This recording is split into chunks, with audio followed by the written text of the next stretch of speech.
This here is Boom Studios' Mighty Morphin Power Rangers comic issue number 52, Enemy of My Enemy. Zack is playing with the kids on Safe Haven, so the Omega Rangers aren't battling it out with evil forces anymore. Instead, they're helping relocate people to their home worlds. Here we see the Rangers taking Rishka and her family home. The Rangers depart in their new ship. This is the Spectrum 2, and it's still piloted by C.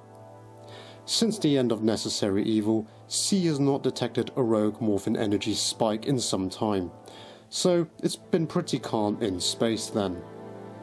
Jason is still himself, and he's working out aboard the ship. Jason tells Trini that she should work out on the ship before they go back to Earth. Jason tells her that they did what they set out to do. The reason for the Omega Rangers' existence is no more. Returning to Earth and the Mighty Morphin team now, Aisha and Adam are in class. They've got a new project and Aisha is forced to pair up with Bulk, whilst Adam gets to pair up with Violet. This is slightly awkward for Adam. Violet doesn't exactly like the Power Rangers. She thinks they're dangerous.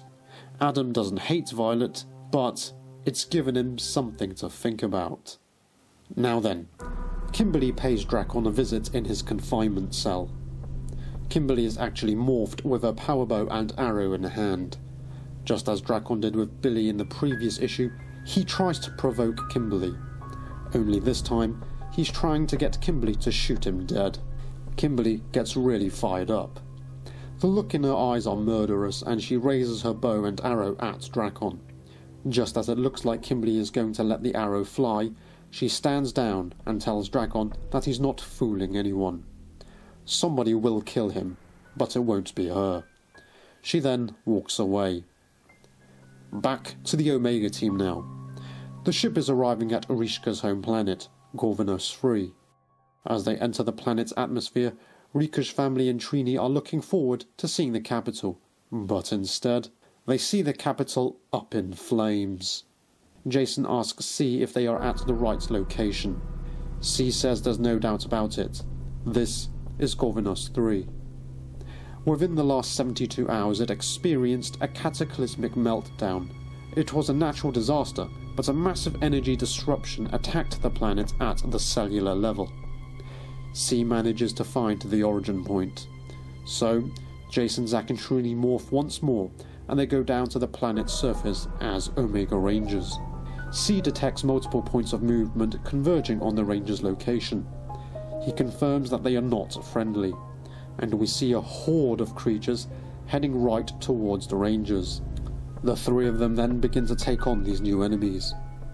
Trini asks just what these things are. According to C, they're just bacteria and lifeless matter, so they shouldn't be moving. However, they are able to regenerate, and the creature knocks Zack back. Trini is also struggling in battle. Though she can use a hammer to shatter these creatures, there are too many of them. One creature even grabs hold of Trini's hammer.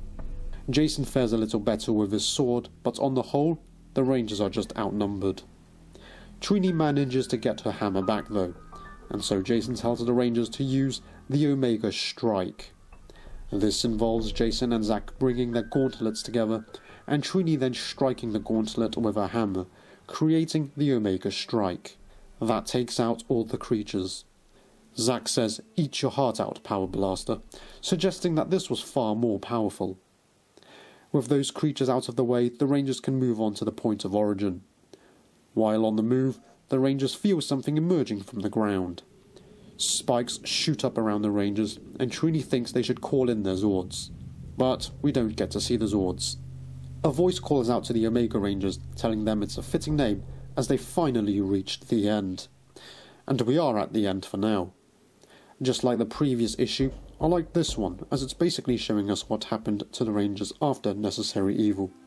Only this one was mainly about the Omega Rangers. It looked like the Omega Rangers would have nothing to do because their original mission is over. But now, it seems they have a new mission. I think my highlight though was how Kimberly raised her bow and arrow at a defenseless Drakkon, and she looked like she really was going to kill Drakkon. Too bad she didn't. I know why though, it's not her character, and Zordon does want to know what Drakkon is afraid of. But it would have been amazing if Kimberly did kill him there and then.